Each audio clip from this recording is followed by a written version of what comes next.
آخری بات کہہ کے دعا کرتا ہوں کہ دیکھو بھائی بہت بڑا مجمع ہے ماشاءاللہ، 95% مجھے نوجوان نظر آ رہے ہیں. یہاں سے آج صلح کر کے اٹھو اور توبہ کر کے اٹھو.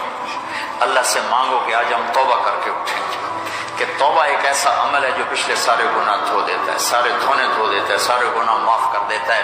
تو میں آپ کے اور یہ جتنا بات میری آگے جا رہی میڈیا کے ذریعے جہاں جہاں جو سن رہا ہے، میں سب سے ہاتھ جوڑ کے کہتا ہوں کہ آج توبہ کر لو اپنے اللہ کی بارگاہ میں، پچھلے پر توبہ کر لو، آئندہ کے لیے صلح کر لو، انشاءاللہ مزے کی زندگی ہو جائے گی. میں اللہ پہ قربان جاؤں، صدقے جاؤں کہ اس نے بھی توبہ کا دروازہ ایسا کھلا رکھا ہے، نہ کوئی عدد کی قید ہے، نہ کوئی عمر کی قید ہے، نہ یہ کہتا ہے 1000 دفعہ توڑ دی تو پھر قبول نہ ہوگی، نہ یہ کہتا ہے 60 سال عمر گزر گئی تو پھر توبہ قبول نہ ہوگی، بلکہ کہتا ہے معلوم یغرغر، جب تک تیرے گلے کا سانس باقی ہے تیری توبہ کا انتظار رہے گا.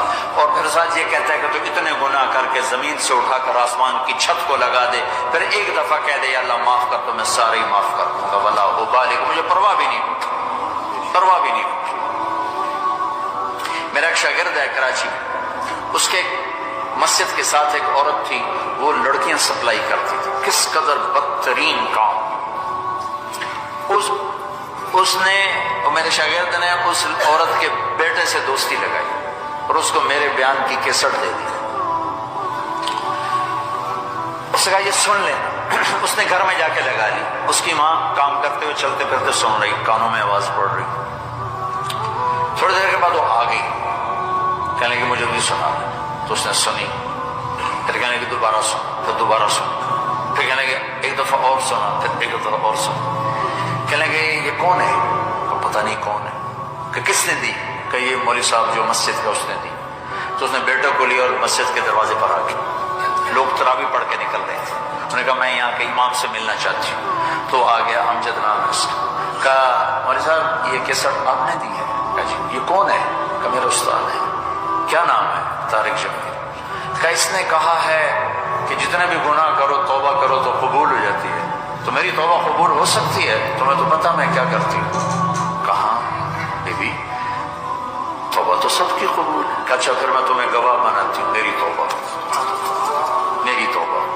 اور اگلے دن مسجد میں آنا شروع کر دیا تراویح میں، اور دعا کرے یا اللہ اگر میری توبہ قبول ہے تو مجھے اٹھا لے، اگر میری توبہ قبول ہے تو مجھے اٹھا لے، اگر میری توبہ قبول ہے تو. زور زور سے دعا کرتی عورتوں کے اس میں، جس طرح عورتیں نماز پڑھتی تھی. 29 کی رات سجدے میں اللہ نے اس کو موت دی. ساری زندگی لڑکیاں سپلائی کی اور موت آئی رابعہ بصری جیسی. توبہ ایسی چیز، اے اللہ میری توبہ قبول ہے تو مجھے اٹھا لے. 29 کی رات سجدے میں اللہ نے اس کی روح کو قبض کی. تو میرے بھائیو بہنوں، جتنا مجمع آپ موجود ہو، جتنا اس کے ذریعے سے سن رہا ہے، آج توبہ کر لیں. پتہ نہیں نہ جانے بلا لے پیا کس گھڑی، پتہ نہیں رب کا بلاوا کب آ جائے. تو ہم توبہ کر اور اپنے مالک کو راضی کر. تو نیت کرتے ہو میرے ساتھ؟ سارے کرتے ہو نا؟ تو کہو یا اللہ میری توبہ، پھر کہو یا اللہ میری توبہ، پھر کہو یا اللہ میری توبہ. اللہ کی قسم اگر دل سے کہا ہے سب معاف ہوگی. میں نواب شاہ میں تھا تو ایک وڈیروں کو جمع گیا. وڈیرے مسجد میں تو آ نہیں سکتے، سندھی وڈیرے. تو ہم نے ایک وڈیرے سائیں کے گھر میں ہی بیان رکھ دیا. تو وہاں آگے سر تو ایک وڈیرے کو لے کر اب بڑی مونچھیں اور جلالی چہرہ اور بہت غلط زندگی. میں نے بیان کیا، وہ بیان میں روتا رہا. جب میں نے کہا ہاں بھائی توبہ، میں ہر بیان میں یہ کرتا ہوں کوشش، شاید کوئی ایک آدمی میرے ذریعے سے توبہ کر جائے تو میری بخشش کا سامان بن جائے. تو اس نے زور سے کہا اللہ سائیں توبہ، اللہ سائیں توبہ، اللہ سائیں توبہ. ساری زندگی کی غفلتیں تھیں. گھر گیا اور یہ ظہر پہ بیان ختم ہوا ہے اور مغرب پہ اس کی موت واقع ہو گئی. ساری زندگی گناہوں میں گزار کے وہ گیا جنت میں. کہ توبہ تہدم ما کان قبلہ، کہ توبہ ہر گناہ دھو دیتی. شیطان ایک راستے سے آتا ہے، کیا فائدہ توبہ کا، ادھر کرتا ہوں ادھر ٹوٹ جاتی. کیا ارے فائدہ دیکھو، یہ فائدہ نظر آئے کہ دو فائدے تو دکھائیں. ایک سجدے میں مری ہے اور ایک ساری زندگی گناہ کر کے ظہر سے مغرب تک کا حصہ اس نے توبہ کا گزارا ہے اور گیا جنت میں. کبھی مایوس نہ ہونا اللہ سے کہ میں اتنے گناہ کرتا ہوں، اللہ کیسے معاف کرے گا؟ اللہ بڑا کرے، اللہ تھانے دار نہیں ہے، مہربان ہے، دوست ہے، ہمارا دوست ہے۔ اللہ سے باتیں کرو، اللہ سے یاری لگاؤ، اللہ کو دکھڑے سناؤ، یا اللہ میرے ساتھ یہ ہو رہا ہے تو کچھ کر دینا۔ اللہ سے لاڈ کرو جیسے ماں سے لاڈ کرتے ہو۔